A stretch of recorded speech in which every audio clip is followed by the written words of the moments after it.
ദിനത്തോടനുബന്ധിച്ച് നമ്മൾ ഈ സൂം മീറ്റിംഗിലായിരിക്കുന്നത്. കഴിഞ്ഞ ദിവസങ്ങളിൽ പറഞ്ഞത് എല്ലാവരും ഓർത്തിരിപ്പുണ്ടോ മറന്നു എന്ന് എനിക്ക് അറിയത്തില്ല. എന്ന് വെച്ചാൽ കുറേ ദിവസം കഴിഞ്ഞാന്നല്ലോ പിന്നെ അടുത്ത ക്ലാസ് ഒക്കെ വരുന്നത്. എന്തുവായാലും കഴിഞ്ഞ ക്ലാസ്സിൽ പറഞ്ഞത് പൗലോസ് അപ്പോസ്തലൻ നമ്മളൊരു വിഷയത്തെക്കുറിച്ച് പഠിക്കുവാണ്. ഇൻട്രൊഡക്ഷൻ കഴിഞ്ഞിട്ട് പിന്നെ നമ്മൾ പഠിക്കുന്ന ഒരു വിഷയമെന്ന് പറയുന്നത് നീതീകരണത്തിന്റെ ആവശ്യകത എന്തുവാണ്. ഇല്ലെങ്കിൽ നീതീകരണത്തിന്റെ ആവശ്യകത എന്തുവാന്ന് മനസ്സിലാക്കണമെങ്കിൽ നമ്മളെല്ലാവരും പാപികൾ ആണ്, ഇല്ലെങ്കിൽ മനുഷ്യരെല്ലാവരും പാപികളാണെന്ന് മനസ്സിലാക്കിയെങ്കിൽ മാത്രമേ ഉള്ളൂ നീതീകരണത്തിന്റെ ഒരു ആവശ്യകത അനിവാര്യമായിട്ട് വരത്തുള്ളൂ. പിന്നെ അതിൽ പൊതുവായിട്ട് ഒരു കാര്യം ആഡ് ചെയ്യണം. ഇന്ന് പാസ്റ്ററുകളുടെ ഓർത്ത് ഞാൻ ദൈവത്തെ നന്ദിയോട് സ്തുതിക്കുന്നു. ദൈവദാസൻ ഈ മെസ്സേജ് എല്ലാം കേട്ടിട്ട് ഇന്ന് എനിക്ക് മെസ്സേജ് അയച്ചു. അതിൽ 2-3 പോയിന്റും കൂടെ ആഡ് ചെയ്യാൻ പാസ്റ്ററുകൾ പറഞ്ഞിട്ടുണ്ട്. അത് നമുക്ക് എല്ലാവർക്കും പ്രയോജനപ്പെടും. ആ പോയിന്റും കൂടെ ആഡ് ചെയ്തുകൊണ്ട് നമ്മൾ ഈ ക്ലാസ് മുന്നോട്ട് പോവുകയാണ്. അത് ഇപ്രകാരമാണ്: നീതീകരണത്തിന്റെ ആവശ്യകതയെക്കുറിച്ചാണ് നമ്മൾ പഠിക്കുന്നത്.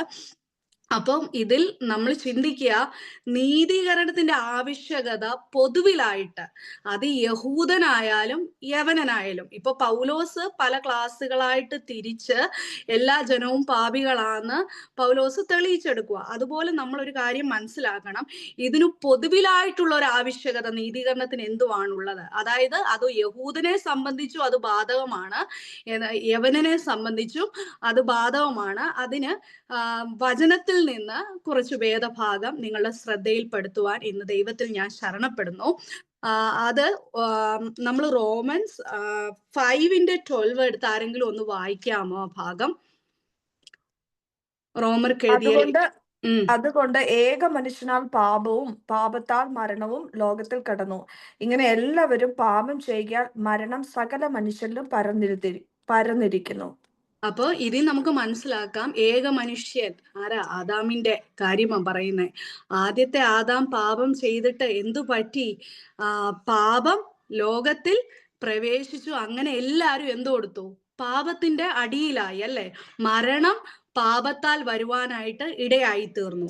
ഇനി നമുക്ക് ഒരു ഭാഗം കൂടെ വായിക്കണം. റോമർക്ക് എഴുതിയ ലേഖനം 3:23. ഒരു വ്യത്യാസവുമില്ല, എല്ലാവരും പാപം ചെയ്ത് അവിടെ പറയുന്നു ദൈവ തേജസ് ഇല്ലാത്തവരായി തീർന്നിരിക്കുന്നു. അപ്പൊ തീർച്ചയായിട്ടും അങ്ങനെ ചിന്തിക്കുമ്പോൾ നീതീകരണത്തിന്റെ ആവശ്യകത ഏറ്റവും അനിവാര്യമായിട്ട് വരികയാണ്. ഇനി മൂന്നാമതായിട്ട് ഒരു പോയിന്റും കൂടെ ഉണ്ട്.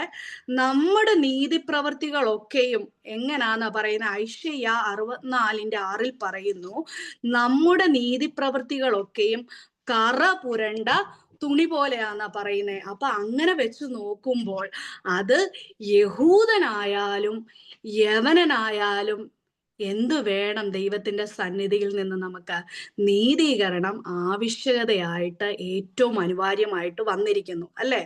ഇനി നമുക്ക് നമ്മളുടെ ക്ലാസ്സിലേക്ക് മടങ്ങിപ്പോകാം. ഞാൻ പാസ്റ്ററുകളെ ഓർത്ത് ദൈവത്തെ സ്തുതിക്കുന്നു. ഇങ്ങനൊരു ഇടയം നമ്മൾക്കുണ്ടല്ലോ. അതായത് നമുക്ക് വേണ്ട കാര്യങ്ങൾ പറഞ്ഞു തരുവാനും. നിങ്ങൾക്ക് എന്തെങ്കിലും സംശയം ഉണ്ടെങ്കിൽ തീർച്ചയായിട്ടും പാസ്റ്ററിനെ നിങ്ങൾ വിളിക്കണം.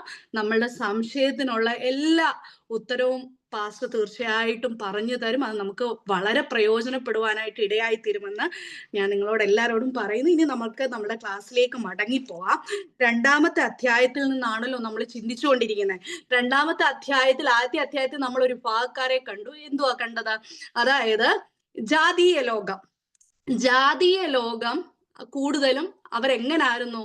വിഗ്രഹാരാധികളാന്ന് കണ്ടു, അല്ലെ? വിഗ്രഹാരാധികളായി അവര് പാപത്തിൽ അധപ്പതിച്ച ഒരവസ്ഥയിലേക്ക് അവര് വഴുതി വീഴുവാനായിട്ട് ഇടയായി തീർന്നു എന്ന് ആ ഒരു ഭാഗത്ത് നമ്മൾ കണ്ടു.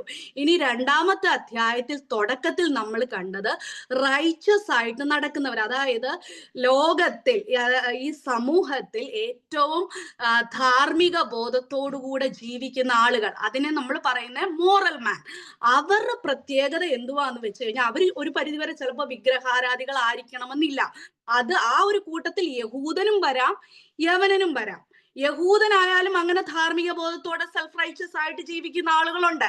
ഇനിയും ജാതീയ ആളുകളെ എടുത്തു കഴിഞ്ഞാൽ സെൽഫ് റൈച്ചസിൽ അങ്ങനെ വിഗ്രഹാരാധികൾ അല്ലാതെ ജീവിക്കുന്ന കൂട്ടരും ഈ ഒരു വിഭാഗത്തിൽ പെടാം.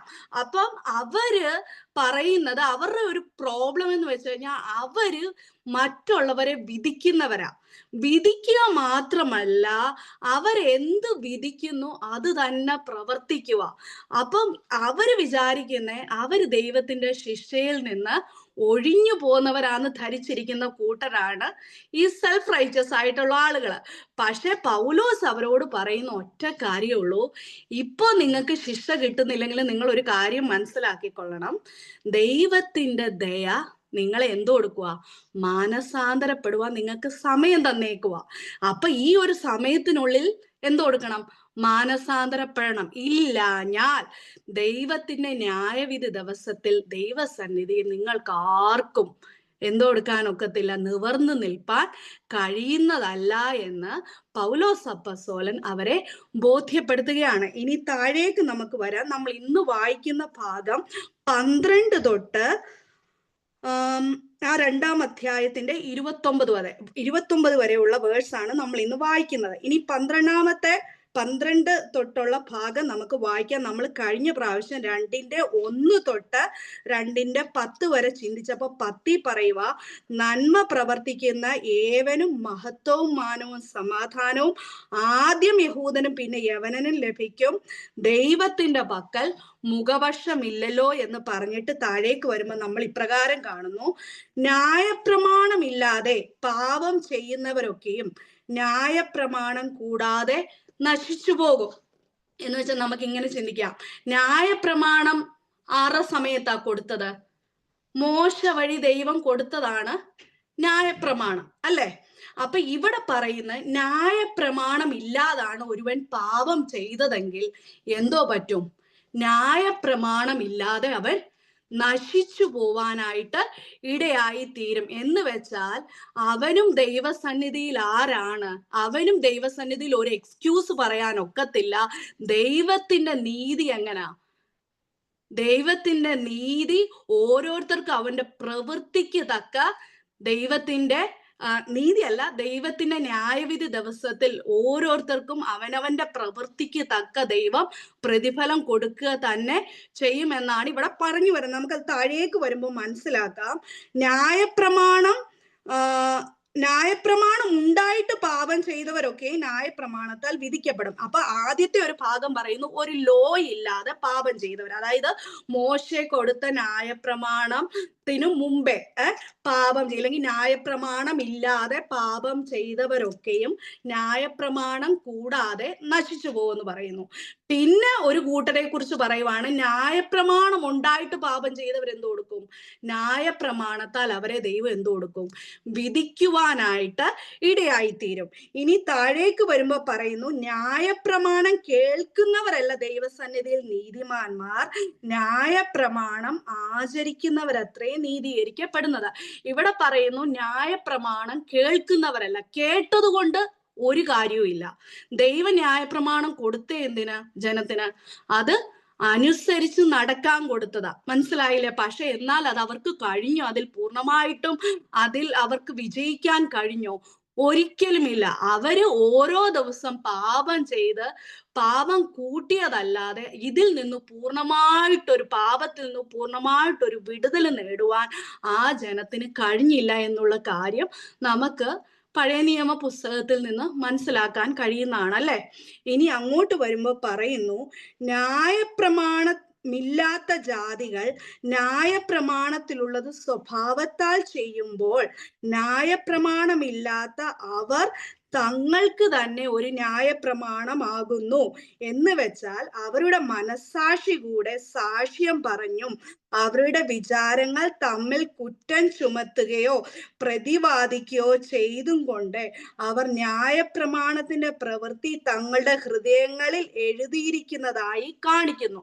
എന്ന് വെച്ച് കഴിഞ്ഞാൽ ഇപ്പൊ നമ്മള് ഒരു ഉദാഹരണമായിട്ട് അത് പറഞ്ഞു കഴിഞ്ഞാൽ, ന്യായപ്രമാണം മോശ കഴിഞ്ഞുള്ള സമയം തൊട്ടല്ലേ ന്യായപ്രമാണം കൊടുത്തത്. ഇനി ഇതിനു മുമ്പിലുള്ള ജനത്തെ കുറിച്ച് ചിന്തിച്ചേ. ന്യായപ്രമാണം വരുന്നതിന് മുമ്പിലുള്ള ജീവിച്ചിരുന്ന ആളുകള്, ഒന്ന് ചിന്തിക്കുവാണെങ്കിൽ. ഇപ്പൊ കയീന്റെ കാര്യം എടുക്ക. കയീൻ പാപം ചെയ്തല്ലേ, ഹാബേലിനെ കൊല്ലുവാനായിട്ട് ഇടയായി തീർന്നു. കയീനെങ്കിൽ ഒരു റിട്ടൺ ലോ ദൈവം കൊടുത്തായിരുന്നോ? ഇല്ല. പിന്നെ പാപമാണെന്ന് എങ്ങനെ അവന് മനസ്സിലായത്? അവന്റെ മനസാക്ഷി കുറ്റം വിധിച്ചു, ഇല്ലേ? ഇനി വേറൊരു രീതി വേറൊരാളുടെ ഒരു ഉദാഹരണം എടുക്കാം. യോസഫിന്റെ കാര്യം.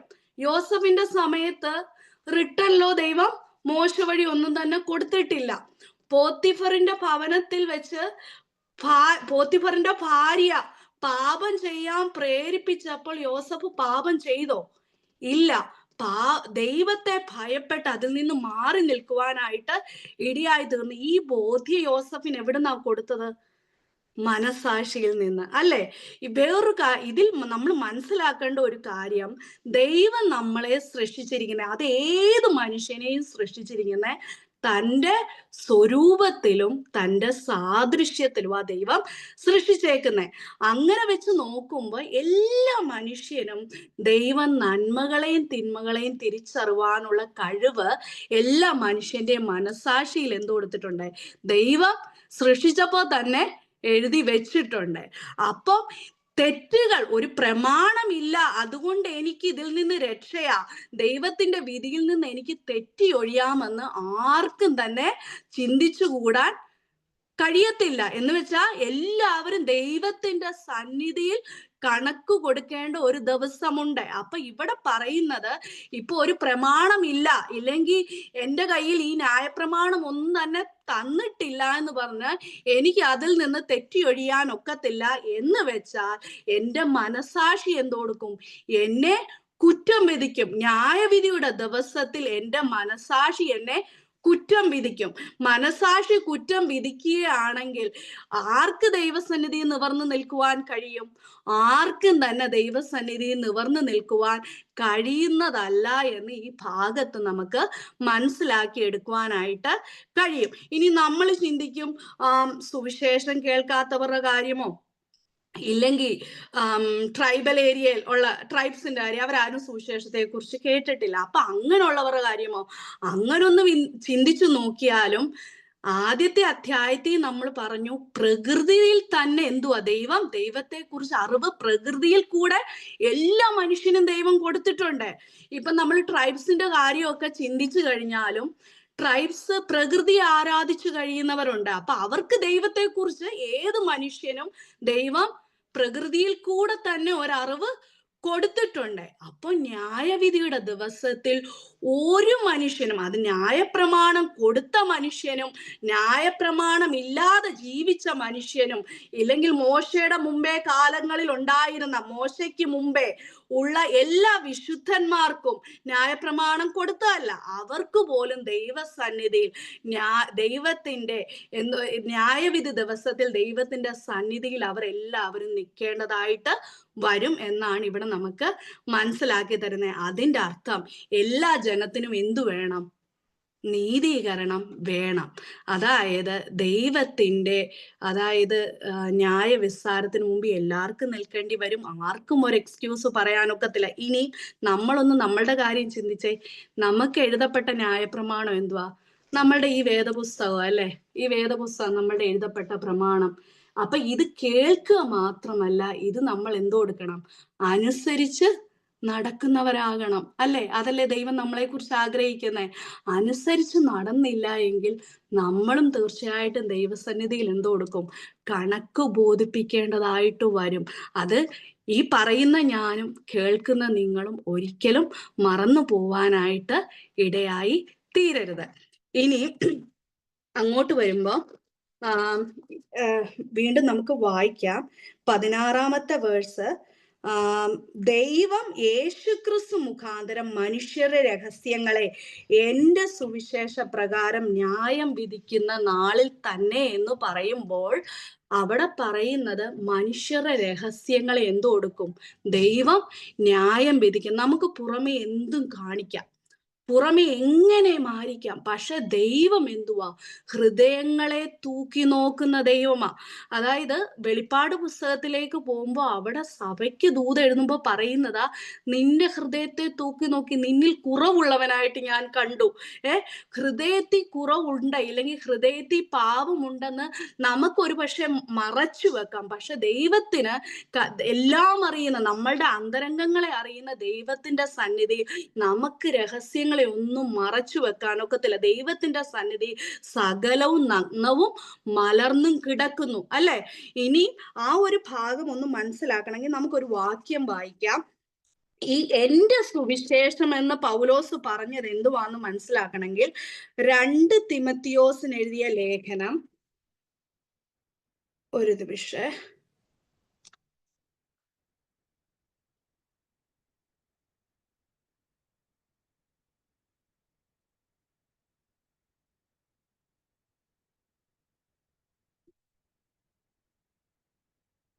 രണ്ട് തിമത്തിയോസിന്റെ ലേഖനത്തിൽ അതിന്റെ 2:5 ഈ എന്താ എന്റെ സുവിശേഷം എന്ന് പൗലോസ് പറഞ്ഞ എന്തുവാന്ന് മനസ്സിലാകണമെങ്കിൽ അതൊന്നെടുത്ത് നമുക്കൊന്ന് വായിക്കാം. 2 തിമോത്തിയോസ് 2:5 ആണോ? 2:5. ഒരുത്തൻ മല്ല് കെട്ടിയാലും ചട്ടപ്രകാരം പോരാടിയില്ലെങ്കിൽ കിരീടം പ്രാപിക്കുകയില്ല. 2:5 ആണോ അത്? 2 തിമോത്തിയോസ് 2:5.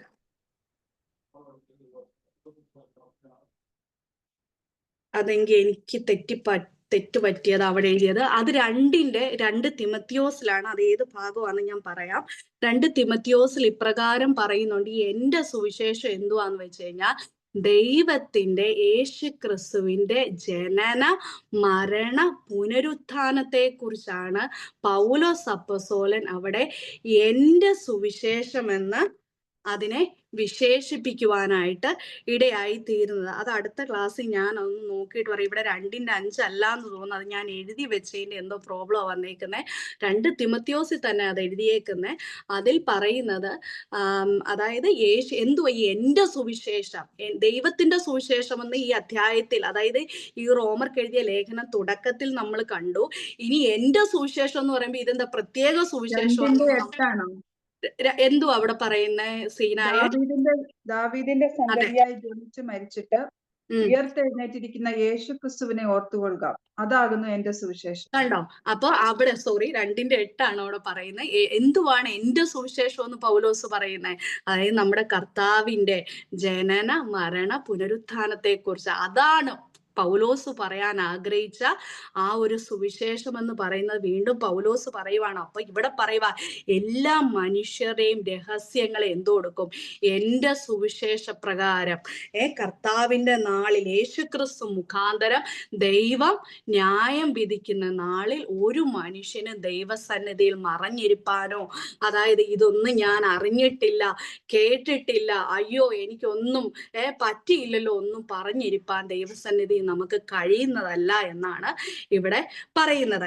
ഇനി നമ്മൾ 17-ാം വാക്യത്തിലേക്ക് കടക്കുന്നു. 17-ാം വാക്യം ഇങ്ങനെ പറയുന്നത്, നീയോ യഹൂദൻ എന്ന് പേർ കൊണ്ടും. ഇവിടെ പൗലോസ് യഹൂദനെ എടുത്ത് ഇപ്പൊ കഴിഞ്ഞ പ്രാവശ്യം പറഞ്ഞല്ലോ, ഒരു കോടതി സമാനമായിട്ടുള്ള ഒരു അന്തരീക്ഷം, അത് നമ്മളൊന്ന് ഇമാജിൻ ചെയ്തിട്ട് കോടതിയിൽ ഓരോരുത്തരെ കയറ്റി നിർത്തി അവരെ വാദിക്കുക. അപ്പൊ ഇനി യഹൂദനെ വാദിക്കുക. യഹൂദനെ കുറിച്ച് കേൾക്കുവാണെങ്കിൽ നമുക്ക് പെട്ടെന്ന് വരുന്ന യഹൂദനാരാ? ദൈവത്തിന്റെ ജനം, അല്ലെ? അങ്ങനെ നമുക്ക് മനസ്സിലാക്കി എടുത്തേക്കുന്നേ. അപ്പൊ ഇനി യഹൂദന് ഇതിൽ നിന്ന് എന്തെങ്കിലും എക്സ്ക്യൂസ് ഉണ്ടോ? യഹൂദന് ഈ നീതീകരണം വേണ്ടേ എന്ന് നമുക്കൊരു ക്വസ്റ്റ്യൻ ചോദിക്കാം. പൗലോസെ, അപ്പൊ യഹൂദന് ഈ നീതീകരണം വേണ്ടേ എന്ന് ചോദിക്കുമ്പോൾ യഹൂദനെ മാറ്റി നിർത്തി കോടതി സമാനമായ ഒരു അന്തരീക്ഷത്തിൽ കൊണ്ടു നിർത്തി ആ യഹൂദനോടും പറയുവാണ്, നീ ഇന്ന തെറ്റുകളൊക്കെ ചെയ്തു, അതുകൊണ്ട് നിനക്കും ദൈവസന്നിധിയിൽ രക്ഷപ്പെടുവാൻ കഴിയുന്നതല്ല, നിനക്കും ഈ നീതീകരണം ആവശ്യമാണെന്ന് യഹൂദനെ മനസ്സിലാക്കി കൊടുക്കുന്ന ഭാഗമാണ് ഈ 17 തൊട്ട് 29 വരെ നമുക്ക് അത് കാണുവാൻ കഴിയും. അത് നമുക്കൊന്ന് വായിക്കാം. നീയോ യഹൂദൻ എന്ന് പേർ കൊണ്ടും. ഈ യഹൂദൻ എന്ന പേരിന്റെ അർത്ഥം എന്തുവാണ് അറിയാവോ? യഹൂദൻ എന്ന പേരിന്റെ അർത്ഥം പ്രേസ്. അതാണ് യഹൂദൻ എന്ന പേരിന്റെ അർത്ഥം. അപ്പം ആ പേരിൽ തന്നെ എന്തുവാ ഒരു പ്രസക്തി ഉണ്ടല്ലേ. എല്ലാ ഇസ്രായേൽ ഗോത്രത്തെയും നമ്മൾ ഇപ്പൊ ഇസ്രായേലിയൻ എന്നാണോ വിളിക്കുന്നേ? അല്ല. നമ്മൾ എങ്ങനെ അവരെ വിളിക്കുന്നേ? യഹൂദൻ അല്ലേ. അപ്പം പൗലോസ് പറയുവാണ്, നീയോ യഹൂദൻ എന്ന് പേർ കൊണ്ടും. ഇനി ഈ യഹൂദൻ എന്ന പേരിന് പോലും, ഇല്ലെങ്കിൽ അവരുടെ തെരഞ്ഞെടുപ്പിന് പോലും ഒരു പ്രത്യേകതയുണ്ട്. അവരെ കുറിച്ച് പെട്ടെന്ന് ചിന്തിക്കുമ്പോൾ നമ്മൾ പറയുന്നേ ദൈവത്തിന്റെ ജനം, ദൈവത്താൽ തെരഞ്ഞെടുക്കപ്പെട്ട ദൈവത്തിന്റെ ജനമായിരുന്നു യഹൂദൻ അല്ലെ. ആ ജനത്തോട് പറയുക, നീയോ യഹൂദൻ എന്ന് പേർ കൊണ്ടും ന്യായപ്രമാണത്തിൽ ആശ്രയിച്ചും. അവരുടെ കയ്യിൽ കൊടുത്ത പുസ്തകം ഏതായിരുന്നു? ന്യായപ്രമാണം അല്ലെ. ന്യായപ്രമാണമാണ് ദൈവം അവർക്ക് മോശ മുഖാന്തരം അനുസരിച്ച് നടപ്പാൻ കൊടുത്തത് അല്ലെ. അപ്പൊ ന്യായപ്രമാണത്തിൽ ആശ്രയിച്ച ജനമാണ് ആരെന്ന് പറയുന്നത്? ഈ യഹൂദൻ. എന്നിട്ട് അവരോട് തന്നെ പറയുക, അവർ ആശ്രയിക്കുക മാത്രമല്ല, അവരുടെ പ്രത്യേകത എന്തുവായിരുന്നു എന്ന് വെച്ച് കഴിഞ്ഞാൽ ദൈവത്തിൽ പ്രശംസിച്ചു. ഇവര് ദൈവത്തിൽ പ്രശംസയുള്ള ആളുകളായിരുന്നു. ദൈവത്തെ കുറിച്ച് പറയുമ്പോൾ അവർ പറയും, ദൈവം ആരായിരുന്നു? ഞങ്ങളുടെ ദൈവമായിരുന്നു അല്ലെ. അബ്രഹാമിനാ ദൈവം ആദ്യമേ വാഗ്ദത്തം കൊടുത്തേ, ഞങ്ങളുടെ ദൈവമാ. അവർക്ക് ജാതിയൻ, ഒരു യഹൂദന്റെ പ്രത്യേകത, അവർക്ക് ജാതികളെ പൊതുവേ ഇഷ്ടമല്ലായിരുന്നു. ജാതികളോട് ഇടകലറില്ലെന്ന് പോലും ആ ദൈവം പറഞ്ഞേക്കുന്നേ. അപ്പൊ ജാതികളിൽ നിന്ന് വേർപെട്ട ഒരു ജനം, ഒരു പ്രത്യേകതയുള്ള ജനം, അത് അവർക്ക് തന്നെ അറിയാം അല്ലെ. അപ്പൊ ആ ജനത്തോട് പറയുവാണ്, ന്യായപ്രമാണത്തിൽ ആശ്രയിച്ചും ദൈവത്തിൽ പ്രശംസിച്ചും പിന്നെ ന്യായപ്രമാണത്തിൽ നിന്ന് പഠിക്കയാൽ അവന്റെ ഇഷ്ടം അറിഞ്ഞു. ഇവർ ന്യായപ്രമാണം കൊടുക്കുമ്പോൾ ഞാൻ ഈയിടെ കേൾക്കാനായിട്ട് ഇടയായി തീർന്നു. നമ്മളെ ഇതിലുള്ള ഒരു സഹോദരി പറഞ്ഞതുപോലെ എനിക്ക് തോന്നുന്നു, അതായത് യഹൂദന് കുഞ്ഞിലെ തൊട്ട്, അവര് കുഞ്ഞുങ്ങളായിരിക്കുമ്പോ തൊട്ട് എന്തു കൊടുക്കും? ഈ ന്യായപ്രമാണവും തോറ അതൊക്കെ അവരെ പഠിപ്പിക്കും. നമ്മൾ പഠിപ്പിക്കുന്ന ഒരു പഠിത്തമല്ല, അവരെ അത് മനപ്പാഠമാക്കി പഠിപ്പിക്കുമെന്നുള്ളതാ. അപ്പൊ ഇവർക്ക് ഈ ന്യായപ്രമാണത്തിൽ നിന്ന് പഠിക്കുന്നത് കൊണ്ട് ഇവർക്ക് എന്തോ അറിയാനൊക്കും? ദൈവത്തിന്റെ ഇഷ്ടം അറിഞ്ഞിരിക്കുന്ന ജനം, അവർക്ക് ദൈവത്തിന്റെ ഇഷ്ടം എന്തുവാന്ന് അതിൽ നോക്കി മനസ്സിലാക്കുവാൻ കഴിയും, അത് പഠിക്കുന്നത് വഴി. എന്നിട്ട് അവിടെ പറയാ, ഭേദാഭേദങ്ങൾ വിവേചിച്ചും ജ്ഞാനത്തിന്റെയും സത്യത്തിന്റെയും സ്വരൂപം ന്യായപ്രമാണത്തിൽ നിന്ന് ലഭിച്ചത് കൊണ്ട്. എല്ലാം ഭേദാഭേദങ്ങൾ വിവേചിച്ചും. ഡിസേൺമെന്റ് സ്പിരിറ്റ് ഉള്ളവരെ, ഏതാ നല്ലത് ഏതാ ചീത്ത, ഇങ്ങനെയുള്ള കാര്യങ്ങളൊക്കെ ഈ ന്യായപ്രമാണത്തിൽ നിന്ന് പഠിക്കാൻ, വിവേചിച്ചറിവാൻ കഴിയുന്ന ഒരു ജനമായിരുന്നു ആരെന്ന് പറയുന്നത്? യഹൂദൻ എന്ന് പറയുന്നത്. എന്നിട്ട് അവരോട് പറയുവാണ്, നിനക്ക് ലഭിച്ചത് കൊണ്ട് നീ കുരുടർക്ക് വഴികാട്ടുന്നവർ, ഇരുട്ടിലുള്ളവർക്ക് വെളിച്ചം, മൂഢരെ പഠിപ്പിക്കുന്നവൻ, ശിശുക്കൾക്ക് ഉപദേഷ്ടാവ് എന്നും ഉറച്ചുമിരിക്കുന്നെങ്കിൽ. ഒരു പരിധിവരെ ന്യായപ്രമാണത്തിൽ നിന്ന് പഠിച്ച് ഇവർക്ക് ഇതെല്ലാം ചെയ്യാൻ സാധിക്കുമായിരുന്നു. ഇവർക്ക് ഉപദേഷ്ടാവായിരിക്കുവാൻ ശിശുക്കൾക്ക്, ഇല്ലെങ്കിൽ കുരുടർക്ക് അതായത് വഴികാട്ടിയായിരിക്കുവാൻ ഇവർക്ക് പറ്റിയേനമായിരുന്നു. പക്ഷേ ഇവിടെ ദൈവം ഇല്ലെങ്കിൽ പൗലോസ്, ഇല്ലെങ്കിൽ പരിശുദ്ധാത്മാവ് പൗലോസ് അപ്പസ്തലനിലൂടെ യഹൂദനോട് ഒരു കാര്യം ചോദിക്കുവാണ്, ഹേ അന്യനെ ഉപദേശിക്കുന്നവനെ, നീ നിന്നെ തന്നെ ഉപദേശിക്കാത്ത എന്താ? എന്ന് വെച്ചാൽ ഇവര് ന്യായപ്രമാണം നല്ല പോലെ പഠിച്ചു ഇവര്, പക്ഷേ ഇവരുടെ പ്രായോഗിക ജീവിതത്തിൽ അത് അവർക്ക് പ്രവൃത്തിയിൽ കൊണ്ടുവരുവാൻ അവർക്ക് സാധിച്ചില്ല. അതിലും ഏറ്റവും ഭീകരമായിട്ടുള്ള ഒരു പരാജയം വേറെ എന്തുവാ ഉള്ളത് ദൈവമക്കളെ? ഇനി നമ്മുടെ ഒരു കാര്യം നമ്മളൊന്ന് ഇതിലൊന്ന് ചിന്തിക്കാം. നമ്മളെ ആരെന്നാ പറയുന്നേ? പൊതുവേ നമ്മളെ എല്ലാരെ ക്രിസ്ത്യാനികൾ എന്നാ പറയുന്നത്. നമ്മൾ ദൈവത്തിന്റെ ഫോളോവേഴ്സാ അല്ലെ. ഇനി നമുക്ക് യഹൂദനെ ഒന്ന് മാറ്റി നിർത്തിയിട്ട് നമ്മളെ ഒന്ന് ചിന്തിച്ചേ. ഇവിടെ നമുക്ക് കിട്ടിയ പുസ്തകം ഏതാ? ന്യായപ്രമാണത്തിന് പകരം നമ്മുടെ കയ്യിൽ എന്തോ ഇരിക്കുന്നേ? ദൈവത്തിന്റെ വചനം. വചനം തന്നെ ദൈവം എന്നാ പറയുന്നത്. ഇതിലൂടെ നമ്മൾ ദൈവത്തെ വായിച്ചറിയുക അല്ലെ, മനസ്സിലാക്കി അറിയുക അല്ലെ. ലഭശീതല ദൈവം ചോദിക്കുന്ന ഒറ്റ കാര്യമുള്ളൂ, ഇത് നമ്മൾ അറിഞ്ഞില്ലേ? ഭേദാഭേദങ്ങൾ നമുക്കറിയാം, ഡിസേൺമെന്റ് ഉണ്ട്, നന്മ ഏതാ തിന്മ ഏതെന്ന് ലഭശീതല നമുക്കറിയാം പ്രിയപ്പെട്ടവരെ. എന്നിട്ട് നമ്മളെ ഈ ലോകത്തിന്റെ ക്രിസ്തുവിന്റെ വെളിച്ചമാക്കി വെച്ചേക്കുവല്ലേ ദൈവം. എന്നിട്ടെന്താ നമ്മൾ അത് അനുസരിക്കാത്തെ? അനുസരിക്കാൻ നമ്മൾ ബാധ്യസ്ഥരല്ലേ? ഇതിൽ എന്തെഴുതിയിരിക്കുന്നു അത് കേൾക്കുക മാത്രമല്ല, എല്ലാ ദൈവമക്കളും ഇല്ലെങ്കിൽ നാമധേയ ക്രിസ്ത്യാനികളെന്ന് പറയുന്ന എല്ലാവരും അതിൽ എഴുതിയിരിക്കുന്നത് അനുസരിപ്പാൻ ആരാണ്? ബാധ്യസ്ഥരാണ് അല്ലേ? അപ്പൊ യഹൂദനോട് പൗലോസ് ചോദിക്കുവാണ്, അന്യനെ ഉപദേശിക്കുന്നവരെ നീ നിന്നെ തന്നെ ഉപദേശിക്കാത്തത് എന്താ? എന്താ കാര്യം? താഴേക്ക് പറയുന്നു, മോഷ്ടിക്കരുത് എന്ന് പ്രസംഗിക്കുന്ന നീ മോഷ്ടിക്കുന്നുവോ? വാസ്തവമായിട്ട് ഇവര് മോഷ്ടിച്ചിരുന്നോ ഈ യഹൂദന്മാര്? നമ്മൾ പഴയ നിയമത്തിൽ ദൈവം കൊടുത്ത ആവർത്തന പുസ്തകത്തിൽ ഒരു കൽപ്പനയിൽ പറഞ്ഞിട്ടുള്ള, അതായത് ആവർത്തന പുസ്തകത്തിൽ അതിൽ പറഞ്ഞിട്ടുണ്ട്, നീ അതായത് യുദ്ധത്തിന് പോകുമ്പോ അവരുടെ കൊള്ളയിൽ, അത് പ്രത്യേകിച്ച് വിഗ്രഹാർപ്പിതം ഒന്നും തന്നെ എടുക്കാൻ പാടില്ല. അവരോട് ദൈവം കൊടുത്തതായിരുന്നു, കൽപ്പനയായിരുന്നു. പക്ഷെ ആഖാൻ പാപം ചെയ്ത നമുക്കറിയാം അല്ലെ? ആ കൊള്ളയിൽ വിഗ്രഹാർപ്പിതം ഇച്ചിരി വിശേഷ വസ്തുക്കളൊക്കെ എടുക്കുവാനായിട്ട് ഇടയായി തീർന്നു. അതിന്റെ പരിണത ഫലം എന്തുവായി തീർന്നെന്ന് നമ്മള് പഴയ നിയമത്തിൽ നമ്മൾ അത് മനസ്സിലാക്കി. ആഖാൻ മരിക്കുവാനായിട്ട് ഇടയായി തീർന്നില്ലേ? ആഖോർ താഴ്വരയൊക്കെ ഉണ്ടായതല്ലേ? അല്ലേ ശുഭശ്രേ? അതല്ലേ? അപ്പം ദൈവം പറഞ്ഞതാ വിഗ്രഹാർപ്പിതം നിങ്ങൾ മോഷ്ടിക്കരുതേ, അത് തീയിലിട്ട് ചുട്ടു കളയണമെന്ന് പറഞ്ഞു. പക്ഷെ എന്തു സംഭവിച്ചു? അപ്പൊ യഹൂദനോട് പൗലോസ് അപ്പോസ്തലൻ ചോദിക്കുവാണ്, മോഷ്ടിക്കരുത് എന്ന് പ്രസംഗിക്കുന്ന നീ മോഷ്ടിക്കുകയാണോ? ഇനി താഴേക്ക് ചോദിക്കുവാണ്, വ്യഭിചാരം ചെയ്യരുതെന്ന് പറയുന്ന നീ വ്യഭിചാരം ചെയ്യുവായിരുന്നോ? അതായത് സുവിശേഷത്തിൽ നമ്മൾ ഇങ്ങനെ കാണുന്നുണ്ട്, കുറച്ച് ആളുകൾ വന്ന് നമ്മുടെ കർത്താവിനോട് പോലും ചോദിച്ചു, യേശുപ്പച്ചനോട് പോലും ചോദിച്ചു, ഭാര്യ ഉപേക്ഷിക്കുന്നത് അതിനെക്കുറിച്ചുള്ള അഭിപ്രായം എന്തുവാന്ന് ചോദിച്ചു. അപ്പൊ അവിടെ കർത്താവ് തന്നെ പറഞ്ഞ കാര്യമുണ്ട്, നിങ്ങളുടെ ഹൃദയകാഠിന്യം കൊണ്ടാ അങ്ങനെയൊക്കെ എഴുതി വെച്ചേക്കുന്നെന്നാ പറഞ്ഞേ. അപ്പൊ ചോദിക്കുവാണ്, വ്യഭിചാരം ചെയ്യരുതെന്ന് പറയുന്ന നീ ഉള്ളിലിരിപ്പ് എന്തുവാ? വ്യഭിചാരം ചെയ്യുകയാണ്. ഇനി പുതിയ നിയമത്തിലേക്ക് വരുമ്പോ കർത്താവ് പറയുന്നേ, ഒരുവനെ കണ്ണുകൊണ്ട് നമ്മൾ മോഹിക്കേണ്ടതിന് നോക്കി അതെന്തുവാവുക? വ്യഭിചാരം ചെയ്യുന്നതിന് തുല്യമായി തീരുക അല്ലെ? അപ്പം ദൈവം അവരോട് ചോദിക്കുക, വ്യഭിചാരം ചെയ്യുകയാണോ? ഇനി താഴേക്ക് വരുമ്പോ കാണുക, വിഗ്രഹങ്ങളെ വെറുക്കുന്ന നീ. ദൈവം കൊടുത്ത കൽപ്പനയാ വിഗ്രഹങ്ങളെ ആരാധിക്കില്ലെന്ന് അല്ലെ? വിഗ്രഹങ്ങൾ ഉണ്ടാക്കല്ലേ, അതിനെയൊന്നും നിങ്ങൾ ആരാധിക്കില്ലെന്ന് അവർക്ക് കൊടുത്ത കൽപ്പന. പക്ഷെ ഇവിടെ എന്തുവാ വരുന്നേ?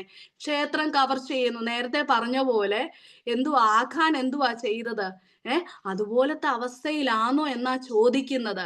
അപ്പം ഇവിടെ അപ്പസ്തോലൻ പറയുവാണ്, ന്യായപ്രമാണത്തിൽ പ്രശംസിക്കുക നീ, പക്ഷെ ന്യായപ്രമാണം എന്തെഴുതി അതിനെ നീ ലംഘിക്കുക. എന്നിട്ട് എന്തോ ചെയ്യുവാന്നാ പറയുന്നത്? ദൈവത്തെ അപമാനിക്കുക ചെയ്യുന്നേ. അതുപോലെ നമ്മളുടെ ഒന്ന് ചിന്തിക്ക്. അതായത് ഈ എഴുതപ്പെട്ട പ്രമാണം നമ്മളുടെ കയ്യിൽ ദൈവം തന്നിരിക്കെ ഇതിനെയൊക്കെ നമ്മൾ ലംഘിച്ച് ജീവിക്കുമ്പോൾ നമ്മൾ അറിഞ്ഞോ അറിയാതെയോ എന്ത് ചെയ്യുക? ദൈവത്തെ നമ്മൾ അപമാനിക്കുന്നവരായി തീരുകയാണ് അല്ലേ? അത് നമ്മൾ വളരെയധികം കെയർഫുൾ ആയിരിക്കണം. ഇപ്പൊ പറയുന്ന ഞാനും വളരെ പേടിച്ചിട്ടാ ഇത് വായിക്കുന്നത്. അതായത് ദൈവമേ, ഇതിൽ എഴുതിയിരിക്കുന്നതൊക്കെ അനുസരിച്ച് നടപ്പാൻ പരിശുദ്ധാത്മാവ് നമ്മളെ സഹായിക്കേണ്ടതിനായിട്ട് ഇന്ന് ഈ രാത്രി സമയം നമുക്ക് ദൈവകരത്തിലേക്ക് നമ്മളെ ഓരോരുത്തരെയും സമർപ്പിക്കാം. നമുക്കൊരു സമർപ്പണം ഉണ്ടല്ലോ, ദൈവം തീർച്ചയായിട്ടും നമ്മളെ നടത്തുവാനായിട്ട് ഇടയായിത്തീരും. ഇനി താഴേക്ക് വരുമ്പോൾ നമുക്ക് ആ ഭാഗം ഒന്നുകൂടി ഒരു ഭാഗം കൂടെ ഒന്ന് വായിക്കുമോ? റോമർക്ക് എഴുതിയ റോമൻസ് 16 വേഴ്സ് നമുക്ക് 1 കൊരിന്ത്യർ 4:5 ഒന്ന് വായിക്കാവോ ആരെങ്കിലും? ആകയാൽ കർത്താവ് വരുവോളം സമയത്തിന് മുമ്പേ ഒന്നും വിധിക്കരുത്. അവൻ ഇരുട്ടിൽ മറഞ്ഞിരിക്കുന്നത് വെളിച്ചത്താക്കി ഹൃദയങ്ങളുടെ ആലോചനകളെ വെളിപ്പെടുത്തും. അന്ന് ഓരോരുത്തന് ദൈവത്തിൽ നിന്ന് പുകഴ്ചയുണ്ടാകും. ഞാൻ ഇവിടെ എഴുതിയിരിക്കുന്ന ഒരു കാര്യം റെഫറൻസ് പറഞ്ഞതേ ഉള്ളൂ. ഇത് 16-ാമത്തെ ഒരു ഭാഗത്തിലാണ് പറയുന്നത്. അതായത് അവിടെ പറയുന്നല്ലോ, ക്രിസ്തു മുഖാന്തരം മനുഷ്യരുടെ രഹസ്യങ്ങളെ എന്റെ സുവിശേഷ പ്രകാരം ന്യായം വിധിക്കുന്ന നാളിൽ തന്നെ എന്ന് പറയുമ്പോൾ ഇവിടെ 1 കൊരിന്ത്യരിൽ പറയുക, സമയത്തിന് മുന്നേ നമ്മൾ ഒന്നും വിധിക്കാൻ നിൽക്കരുത്. അന്ന് എന്തോ കൊടുക്കും, ദൈവം വരുന്ന സമയത്ത് ഓരോരുത്തരുടെ രഹസ്യങ്ങളെ ദൈവം വെളിപ്പെടുത്തി ന്യായം വിധിക്കുമെന്ന് അവിടെ പറഞ്ഞു വന്നിട്ടാ യഹൂദനോട് പറയുന്നത്. പിന്നെ താഴേക്ക് വരുമ്പോൾ നമ്മൾ കണ്ടു, യഹൂദനോട് പറയുന്നു, നീ ഇതെല്ലാം ചെയ്തിട്ടും നീ എല്ലാത്തിലും പ്രശംസിച്ചു, ദൈവത്തിന്റെ ഭേദാഭേദങ്ങൾ നീ വിവേചിച്ചറിഞ്ഞിട്ടും നീ എന്തോടുത്തു, അതിനെ നീ ലംഘിക്കുന്നതിനാൽ നീ എന്തോടുത്തു, ദൈവത്തെ നീ അപമാനിക്കുവാനായിട്ട് ഇടയായി തീർന്നു. ഇനി താഴേക്ക് വരുമ്പോൾ നമുക്കൊന്ന് കാണാം, നിങ്ങൾ നിമിത്തം ദൈവത്തിന്റെ നാമം ജാതികളുടെ ഇടയിൽ ദുഷിക്കപ്പെടുന്നു എന്ന് എഴുതിയിരിക്കുന്നുവല്ലോ. അത് എവിടാന്ന് നമുക്കൊന്ന് വായിച്ച് മനസ്സിലാക്കാം. എസെക്കിയേൽ പ്രവചനം 36:20. വേറൊരാള് ഐസയ്യ ചാപ്റ്റർ 52:5 ഒന്ന് വായിക്കാവോ? അവർ ജാതികളുടെ ഇടയിൽ ചെന്നു ചേർന്നപ്പോൾ ഇവർ യഹോവയുടെ ജനം, അവന്റെ ദേശം വിട്ടുപോകേണ്ടി വന്നവർ എന്ന് അവർ അവരെക്കുറിച്ച് പറയുമാറാക്കിയതിനാൽ അവർ എന്റെ വിശുദ്ധ നാമത്തെ അശുദ്ധമാക്കി. എഹെസ്കേൽ 36:20. വിശുദ്ധ നാമത്തെ അവിടെ എന്താക്കി കളഞ്ഞെന്നാ പറയുന്നത്? അശുദ്ധമാക്കി കളയുവാനായിട്ട് ഇടയായി തീർന്നു. ഇനി ഐസയ്യ ചാപ്റ്റർ 52:5.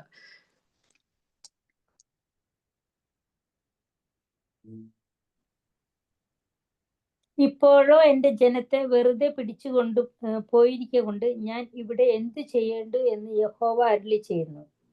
അവരുടെ അധിപതിമാർ മുറയിടുന്നു, എന്റെ നാമം ഇടവിടാതെ എല്ലായ്പ്പോഴും ദുഷിക്കപ്പെടുന്നു എന്ന് യഹോവ അരുളി ചെയ്യുന്നു. യഹോവ അരുൾ ചെയ്യുന്നു, എന്റെ നാമം എന്തുവാ, എന്റെ നാമം ഇടവിടാതെ എല്ലായ്പ്പോഴും ദുഷിക്കപ്പെടുന്നു എന്നും യഹോവ അരുളി ചെയ്യുന്നു. ഇവിടെ പറയുന്നു, നിങ്ങൾ നിമിത്തം ദൈവത്തിന്റെ നാമം ജാതികളുടെ ഇടയിൽ ദുഷിക്കപ്പെടുന്നു എന്ന് എഴുതിയിരിക്കുന്നുവല്ലോ. എങ്ങനെ ഈ ദുഷിക്കപ്പെടുന്നതെന്ന് വെച്ച് കഴിഞ്ഞാൽ, ദൈവത്തിന് ഇഷ്ടമില്ലാത്ത കാര്യങ്ങളൊക്കെ ചെയ്യുന്നത് വഴി ജാതികളെല്ലാം കണ്ടുകൊണ്ടിരിക്കുവല്ലേ, അല്ലെ? ക്രിസ്തുവിന്റെ ഇപ്പൊ നമ്മളുടെ കാര്യം തന്നെ എടുത്തു കഴിഞ്ഞാൽ, കർത്താവിന്റെ തുറന്ന പത്രമായി, അതായത് കർത്താവിനെ വായിച്ചറിയണം നമ്മളെ കാണുന്നവർ, അല്ലെ? അപ്പൊ അത് വായിച്ചറിയാതെ നമ്മളുടെ പ്രവൃത്തികൾ കാണുമ്പോൾ ഓട്ടോമാറ്റിക്കായിട്ട് നമ്മളെ അല്ല ആളുകൾ ദുഷിക്കുന്നത്, നമ്മൾ വഴി അറിഞ്ഞോ അറിയാതെ എന്ത് കൊടുക്കും, ദൈവത്തിന്റെ നാമം ജാതികളുടെ ഇടയിൽ ദുഷിക്കപ്പെടുവാനായിട്ട് ഇടയായിത്തീരും. ഇനി യഹൂദനെ കുറിച്ച് പറഞ്ഞു കഴിഞ്ഞാൽ, പൗലോസ് അപ്പോസ്തലൻ പറയുവാണ്, ഈ പ്രവൃത്തികൾ ചെയ്യുന്ന വഴി ദൈവത്തിന്റെ നാമം നിങ്ങൾ മൂലം എന്തോ കൊടുക്കുക, മാനിക്കപ്പെടുവാന്നോ ചെയ്യുന്നേ, ദുഷിക്കപ്പെടുവാന്നോ ചെയ്യുന്നേ? ദുഷിക്കപ്പെടുവാനായിട്ട് ഇടയായി തീരുന്നു. ഇനി താഴേക്ക് വരുമ്പോൾ അവിടെ കാണാം, നീ ന്യായപ്രമാണം ആചരിച്ചാൽ പരിച്ഛേദന പ്രയോജനമുള്ളത് സത്യം, ന്യായപ്രമാണ ലംഘിയായി തീർന്നാലോ നിന്റെ പരിച്ഛേദന അഗ്രചർമ്മമായി തീരുന്നു. ഇവിടെ പറയുന്നു, യഹൂദന് ദൈവം കൊടുത്ത ഒരു നിയമത്തിന്റെ, അബ്രഹാമിനോട് നിയമം ചെയ്തപ്പം ആ നിയമത്തിന്റെ, അബ്രഹാമിനും ദൈവത്തിനും മധ്യേയുള്ള നിയമത്തിന്റെ ഒരു അടയാളമായിരുന്നു ദൈവം പറഞ്ഞത്, പരിച്ഛേദന ഏൽക്കണം, അല്ലെ? അബ്രഹാമിന്റെ സന്തതികളെല്ലാം, യഹൂദനെല്ലാം പരിച്ഛേദന ഏറ്റതായിട്ട് കാണുന്നുണ്ട്. പിന്നത്തെ പറയുന്നു, പരിച്ഛേദന ഏൽക്കാത്തവരെ നിങ്ങളുടെ ഇടയിൽ നിന്ന് ഛേദിച്ചു കളയണമെന്നൊക്കെയാ പറയുന്നത്. അപ്പൊ ഈ യഹൂദൻ ആചരിച്ചിരുന്ന ഒരു ആചാരമാണ് എന്തോന്ന് പറയുന്നത്, പരിച്ഛേദന ഏൽക്കുക എന്നുള്ള ഒരു കർമ്മം ആയിരുന്നല്ലോ. അത് നമുക്കറിയാവല്ലോ, സർക്കംസിഷൻ, പരിച്ഛേദന ഏറ്റിരുന്നവര് എന്ന് ഇവിടെ പറയുവാണ്. ന്യായപ്രമാണം ആചരിച്ചാൽ നിന്റെ പരിച്ഛേദന പ്രയോജനമുള്ളത് സത്യം. അതായത് അവർക്ക് ബാഹ്യമായിട്ട് ഒരു അടയാളം, ദൈവം ആ ഒരു നിയമത്തിന്റെ അടയാളമായിട്ട് അവര് ചെയ്ത പ്രവൃത്തിയാണ് എന്തുവാ, പരിച്ഛേദന ഏൽക്കുക. അപ്പൊ ഇവിടെ പൗലോസ് അപ്പോസ്തലൻ പറയാ, ന്യായപ്രമാണം ആചരിച്ചാൽ മാത്രമേ ഉള്ളൂ, ഇല്ലെങ്കിൽ അനുസരിച്ചാൽ മാത്രമേ ഉള്ളൂ നീ ചെയ്ത പരിച്ഛേദനയ്ക്ക് എന്തെങ്കിലും പ്രയോജനം വരികയുള്ളൂ. ഇല്ലെങ്കിൽ എന്തുവാ പറ്റുന്നതെന്നാ പറയുന്നേ, നീ ന്യായപ്രമാണ ലംഘിയായി തീർന്നാൽ നിന്റെ പരിച്ഛേദനയെ എങ്ങനാക്കിയാ ദൈവം കണക്കാക്കുന്നേ? നിന്നെ വെറും ഒരു അഗ്രചർമ്മി എന്ന് വെച്ചാൽ, അന്നത്തെ അഗ്രചർമ്മി ആരായിരുന്നു? ജാതീയനായിരുന്നു. ആ ഒരു അവസ്ഥയിലാ ദൈവം നിന്നെ കണക്കാക്കുന്നതാണ് എന്നാണ് ഇവിടെ പറയുന്നത്. പിന്നെ താഴേക്ക് വരുമ്പോ പറയുവാണ്, അഗ്രചർമ്മി, ഇനി ഒരു അഗ്രചർമ്മിയുടെ കാര്യം എടുക്ക, ഒരു ഈ യഹൂദനുമായിട്ട് ഒരു സംബന്ധവും ഇല്ലാത്ത ഒരു വ്യക്തി. ആ വ്യക്തിയുടെ കാര്യം എടുത്തു കഴിഞ്ഞാൽ ന്യായപ്രമാണത്തിന്റെ നിയമങ്ങളെ പ്രമാണിച്ചാൽ അവന്റെ അഗ്രചർമ്മം പരിച്ഛേദന എന്ന് എണ്ണുകയില്ലല്ലോ. അവൻ ഈ മോശയുടെ ന്യായപ്രമാണം അറിഞ്ഞു. ഇല്ല എങ്കിൽ ഇങ്ങനെ ചിന്തിച്ചോ, വചനത്തിൽ നിന്ന് പഠിച്ചു, അത് മനസ്സിലാക്കിയെടുത്തു, ഇല്ലെങ്കിൽ ന്യായപ്രമാണം മനസ്സിലാക്കിയെടുത്തു, അത് അവൻ അനുസരിക്കുവാണെങ്കിൽ അവനെ ദൈവം എന്ത് കൊടുക്കുന്നു? അവന്റെ അഗ്രചർമ്മത്തെ അവൻ ഒരു പരിച്ഛേദന ഏൽക്കാതെ തന്നെ ദൈവം എന്ത് കൊടുക്കും? പരിച്ഛേദന ഏറ്റവനെന്ന് ദൈവം അവനെ കണക്കാക്കുവാനായിട്ട് ഇടയായിത്തീരും. മനസ്സിലാവുന്നുണ്ടോ അത് പറയുന്നേ? എന്നിട്ട് താഴേക്ക് വരുമ്പോ പറയുകയാണ്, സ്വഭാവത്താൽ അഗ്രചർമ്മിയായവൻ ന്യായപ്രമാണം അനുഷ്ഠിക്കുന്നു എങ്കിൽ അക്ഷരവും പരിച്ഛേദനയുമുള്ള ന്യായപ്രമാണിയായ നിന്നെ അവൻ വിധിക്കുകയില്ലയോ എന്നാ ചോദിക്കുന്നത്. അതായത് ഒരുവൻ അഗ്രചർമ്മി പുറത്തുള്ള ഒരു വ്യക്തി യഹൂദന് കൊടുത്ത ഈ ന്യായപ്രമാണം അവൻ മനസ്സിലാക്കി, അത് കേൾക്കുക മാത്രമല്ല അതിൽ പറഞ്ഞിരിക്കുന്ന അനുസരിച്ച് അവൻ ജീവിക്കുക. അങ്ങനെയെങ്കിൽ ദൈവം പരിശുദ്ധാത്മാവ് പപ്പസോലിലൂടെ ചോദിക്കുവാണ്, അവനെ അതായത് അവൻ നിന്നെ അതായത് നിനക്കാ ന്യായപ്രമാണം കിട്ടിയത്, നിന്നോട് ദൈവം പരിച്ഛേദനയേക്കാൻ പറഞ്ഞത്, അവൻ നിന്നെ എന്ത് കൊടുക്കും? വിധിക്കുകയില്ലയോ എന്നാണ് ഇവിടെ ചോദിക്കുന്നത്. ഇനി താഴേക്ക് വരുമ്പോ അവിടെ കാണുകയാണ്, പുറമെ യഹൂദനായവൻ യഹൂദനല്ല, പുറമെ ജഡത്തിലുള്ളത് പരിച്ഛേദനയുമല്ല. അതായത് പുറമേ എന്തെങ്കിലും കാണിക്കുന്ന ഒരു വ്യക്തി അല്ല യഹൂദനെന്ന് ഇവിടെ തെളിയിച്ചു കൊടുക്കുക. ദൈവം ആഗ്രഹിക്കുന്ന പുറമെ ഒരു പരിച്ഛേദനയെക്കാട്ടിലുപരി എന്തുവാ ദൈവം ആഗ്രഹിക്കുന്നേ? അകമേ യഹൂദനാകാനാ പറയുന്നേ. അകമേ, പേരുപോലെ അകമേ അകമേ യഹൂദനാവയവൻ അത്രേ യഹൂദൻ. അക്ഷരത്തിലല്ല, ആത്മാവിലുള്ള ഹൃദയ പരിച്ഛേദനയത്രേ പരിച്ഛേദന. അപ്പൊ ആത്മാവിൽ, അതെന്തുവാന്ന് വെച്ച് കഴിഞ്ഞാൽ ആത്മാവിലുള്ള പരിച്ഛേദന എന്ന് പറയുന്നത് transformation of the heart through the holy spirit. അതായത് ദൈവത്തിന്റെ ആത്മാവിന്റെ സഹായത്തോടെ നമ്മളുടെ ഹൃദയത്തിൽ എന്ത് കൊടുക്കണം? ഒരു പരിച്ഛേദന, ഒരു ട്രാൻസ്ഫർമേഷൻ. ദൈവത്തെ അറിഞ്ഞു എന്ന് പറയുക. ഇപ്പൊ യഹൂദനോട് പറയാ, നീ ന്യായപ്രമാണമൊക്കെ തന്നു, പക്ഷെ അതനുസരിച്ചൊന്ന് ജീവിക്ക്. എന്നിട്ട് യഹൂദന്റെ ജീവിതം കണ്ടിട്ട് ജാതി മനസ്സിലാകട്ടെ ഈ ദൈവത്തെ, അല്ലെ? ഈ ദൈവത്തിന് മഹത്വം കൊടുക്കുവാനായിട്ട് ഇടയായി തീരട്ടെ. ഇനി എപ്പോഴും നമ്മളെ കുറിച്ച് ഒന്ന് ചിന്തിക്കുന്നത് വളരെ നന്നായിരിക്കും. നമുക്കും വചനം കിട്ടി, നമ്മളും ഈ വചനം അനുസരിച്ച് നടക്കുന്നില്ലെങ്കിൽ തീർച്ചയായിട്ടും ജാതികൾ എന്ത് കൊടുക്കും? നമ്മളെ വിധിക്കുവാനായിട്ട് ഇടയായിത്തീരും, ഇല്ലേ? അവര് പറയും, കണ്ടോ, ദൈവവചനം കയ്യിൽ കൊടുത്ത ആളുകളാ, പക്ഷെ അതനുസരിച്ച് ജീവിക്കുന്നില്ല. എന്നാൽ ഇതനുസരിച്ച് ജീവിക്കുമ്പോഴോ ദൈവത്തെ മറ്റുള്ളവർ അറിയുവാനായിട്ട് ഇടയായിത്തീരും. നമ്മൾ അങ്ങോട്ട് പോകണ്ട, എന്ത് കൊടുക്കും? ഇങ്ങോട്ട് വരുവാനായിട്ട് ഇടയായിത്തീരും. നമ്മളുടെ അടുക്കെ വരും. ഈ ദൈവത്തെ കുറിച്ച് ഒന്ന് പറഞ്ഞതാ. നമ്മളിപ്പോ വർക്ക് ചെയ്യുന്നവരാ. നമ്മളുടെ ഹോസ്പിറ്റലിൽ ഒരുപാട് പേര് ദൈവത്തെ അറിയാത്ത നമ്മളുടെ ചുറ്റും വർക്ക് ചെയ്യുന്നുണ്ടല്ലേ. നമ്മൾ അവരോട് പറയേണ്ട കാര്യമില്ല, ഞാനൊരു പെന്തക്കോസ്തുകാരനാന്ന് പറയുന്നതിലും ഭേദം അവർ ഇങ്ങോട്ട് വന്ന് ചോദിക്കും, നിങ്ങൾ എന്തെങ്കിലും പ്രത്യേകതയുണ്ടല്ലോ? എന്തുകൊണ്ടാ? അത് നമ്മളിൽ ദൈവമുണ്ടെന്ന് അവർക്ക് തിരിച്ചറിവ് എപ്പോഴാ കിട്ടുന്നത്? നമ്മൾ അതനുസരിച്ച് ജീവിക്കുമ്പോൾ. എന്ന് വെച്ചാൽ ദൈവത്തെ നമ്മൾ അവരുടെ മുന്നിൽ തുറന്ന് കാണിക്കുവാനായിട്ട് ഇടയായി തരും. കഴിഞ്ഞ പ്രാവശ്യം ലിൻസി അല്ലേ പറഞ്ഞേ, കുറച്ചു പേര് ഇങ്ങോട്ട് വന്ന് ചോദിക്കുവാനായിട്ട് ഇടയായി തീർന്നല്ലേ. ആ സഹോദരി ഓർത്ത് ദൈവത്തെ നന്ദിയോടെ സ്തുതിക്കുന്നു. എന്റെ ക്രിസ്തുവിൽ ഒരു സഹോദരി ഇങ്ങോട്ട് പറയുവാനായിട്ട് ഇടയായി തീർന്നു. അവളുടെ വീട്ടിൽ ഒരാൾ വന്ന് ഒരു ട്രാക്റ്റുമായിട്ട്, യഹോവ സാക്ഷികള്. പക്ഷെ പിന്നത്തേതിൽ അവര് വന്നു കഴിഞ്ഞപ്പോ എല്ലാം കഴിഞ്ഞ് സാക്ഷ്യം പറഞ്ഞു കഴിഞ്ഞപ്പോ ചോദിച്ചു, ഞാൻ നിന്നെ ഒന്ന് ഹഗ് ചെയ്തോട്ടെ എന്ന്. ഏതെങ്ങനെ സാധിക്കുന്നത് പ്രിയപ്പെട്ടവരെ? കർത്താവിന്റെ പത്രമായി തീരാനാ നമ്മളെ വിളിച്ചേക്കുന്നത്.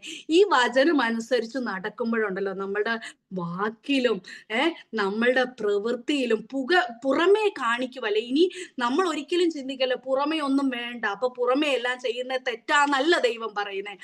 അകമെങ്ങനോ അങ്ങനെ ആയിരിക്കണം. എന്തുവാ നമ്മുടെ പുറം. കർത്താവ് പരീശന്മാരെ കുറിച്ചൊക്കെ എന്തുവാ പറഞ്ഞത്?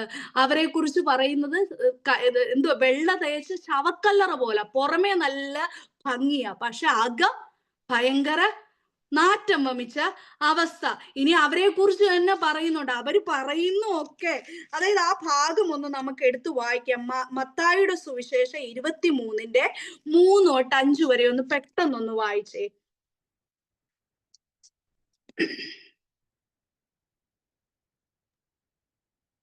ആകയാൽ അവർ നിങ്ങളോട് പറയുന്നതൊക്കെയും പ്രമാണിച്ചു ചെയ്യുവിൻ. അവരുടെ പ്രവൃത്തികൾ പോലെ ചെയ്യരുത് താനും. അവർ പറയുന്നതല്ലാതെ ചെയ്യുന്നില്ലല്ലോ. അവർ ഘനമുള്ള ചുമടുകളെ കെട്ടി മനുഷ്യരുടെ തോളിൽ വെക്കുന്നു. ഒരു വിരൽ കൊണ്ടുപോലും അവയെ തൊടുവാൻ അവർക്ക് മനസ്സില്ല. അവർ തങ്ങളുടെ പ്രവൃത്തികളെല്ലാം മനുഷ്യർ കാണേണ്ടതിനത്രേ ചെയ്യുന്നത്. തങ്ങളുടെ മന്ത്രപ്പെട്ട വീതിയാക്കി തൊങ്ങൽ വലുതാക്കുന്നു. അത്താഴത്തിൽ പ്രധാന സ്ഥലവും പള്ളിയിൽ മുഖ്യാസനവും അങ്ങാടിയിൽ വന്ദനവും മനുഷ്യർ റബി എന്ന് വിളിക്കുന്നതും അവർക്ക് പ്രിയമാകുന്നു. നിങ്ങളോ റബി എന്ന് പേരെടുക്കരുത്, ഒരുത്തനത്രേ നിങ്ങളുടെ ഗുരു. നിങ്ങളോ എല്ലാവരും സഹോദരന്മാർ. ഭൂമിയിൽ ആരെയും പിതാവ് എന്ന് വിളിക്കരുത്, ഒരുത്തനത്രേ നിങ്ങളുടെ പിതാവ്, സ്വർഗസ്ഥൻ തന്നെ. നിങ്ങളുടെ നായകന്മാർ എന്നും പേരെടുക്കരുത്, ഒരുത്തനത്രേ നിങ്ങളുടെ നായകൻ, ക്രിസ്തു തന്നെ. ഇവിടെ പറയുന്നു അവര് അങ്ങാടിയിൽ വന്ദനം, മറ്റുള്ളവരെ അവരെ നല്ല പ്രശംസിക്കാൻ വേണ്ടി ഒരുപാട് കാര്യങ്ങൾ മനുഷ്യർക്ക് വിളങ്ങേണ്ടതിന് ചെയ്യുന്ന ഒരാളുകൾ അല്ലെ, അവരെ കുറിച്ച് അങ്ങനെ പറയുന്നേ. അപ്പൊ ദൈവം ആഗ്രഹിക്കുന്നേ നമ്മൾ പുറമെ എന്തെങ്കിലും കാണിച്ചു കൂട്ടുവല്ല, നമ്മളുടെ ഉള്ളിൽ ദൈവമുണ്ടെന്ന് എന്തുവാ തന്നെ നമ്മളുടെ പ്രവൃത്തിയിലൂടെ, നമ്മളുടെ സ്വഭാവത്തിലൂടെ, നമ്മളുടെ സംസാരത്തിലൂടെ. ഇനി നമ്മളെ ഒരാൾ നോക്കിയാൽ തന്നെ തീർച്ചയായിട്ടും അത് മനസ്സിലാകും. ഈ ദിവസങ്ങളിൽ ദൈവസന്നിധിയിലേക്ക് നമുക്ക് പൂർണ്ണമായിട്ടൊന്ന് സമർപ്പിക്കാം. ഈ വചനം എന്ത്, ഇത് യഹൂദനോട് ചോദിക്കുക. യഹൂദനോട് മാത്രമല്ല, എല്ലാ മതഭക്തരും ഇതിന്റെ അണ്ടറിൽ വരും. എല്ലാം യഹൂദൻ എന്ന് വെച്ച് കഴിഞ്ഞാൽ മതത്തിലും പാരമ്പര്യത്തിലും ഒക്കെ ഭയങ്കരമായിട്ട് പുകഴ്ചയുള്ള ആളുകളാ. അവരെ തന്നെ പ്രശംസിക്കുന്ന ആളുകളാ. അവരോട് പറയുന്നേ, നീ യഹൂദൻ എന്നുള്ള പേരിന് യോഗ്യനാകുന്ന എപ്പോഴാ? ന്യായപ്രമാണം കേൾക്കുമ്പോഴല്ല, അത് അനുസരിക്കുമ്പോഴാണ്. അപ്പൊ അതനുസരിക്കുന്നില്ല എന്നുള്ളത് ഇവിടെ പൂർണ്ണമായിട്ട് നമുക്കത് മനസ്സിലാക്കാൻ ഒക്കും. അപ്പൊ അവരോടും പറയുക, നിങ്ങൾക്കും ഒരു നീതീകരണത്തിന്റെ ആവശ്യകത ഉണ്ട്. പിന്നെ എപ്പോഴും നമ്മൾ വചനം വായിക്കുമ്പോൾ നമ്മൾ ഒരാളോട് വിരൽ ചൂണ്ടുന്നതിന് പകരം നമ്മളോട് എപ്പോഴും വിരൽ ചൂണ്ടും. ഒരു വിരൽ അങ്ങോട്ടാണെങ്കിൽ ഈ വിരൽ ഇങ്ങോട്ടായിരിക്കുന്നത്. എന്നിട്ട് നമ്മൾ ചോദിക്കുക, ഈ വചനം നമ്മളുടെ കയ്യിൽ തന്നല്ലേ, ഇതനുസരിച്ച് ജീവിക്കുന്നുണ്ടോ? ജീവിക്കുന്നില്ലെങ്കിൽ ഇന്ന് നമുക്ക് ഈ രാത്രി സമയം ദൈവസന്നിധി നമ്മളെ സമർപ്പിക്കാം. കർത്താവിന്റെ രക്തത്താൽ ഒരിക്കൽ കൂടെ കഴുകൽ പ്രാപിച്ചു പരിശുദ്ധാത്മാവിന്റെ കരത്തിലേക്ക് ആ ദൈവം ആഗ്രഹിക്കുന്ന ആ ഹൃദയ പരിച്ഛേദന നമ്മൾക്ക് എല്ലാവർക്കും വരേണ്ടതിനായിട്ട് നമുക്ക് ദൈവസന്നിധി നമ്മളെ സമർപ്പിക്കാമെന്ന് വിനീതമായിട്ട് താഴ്മയായിട്ട് പറഞ്ഞുകൊണ്ട് ഈ വചനങ്ങളാ ദൈവം നിങ്ങളെ എല്ലാവരെയും അനുഗ്രഹിക്കും.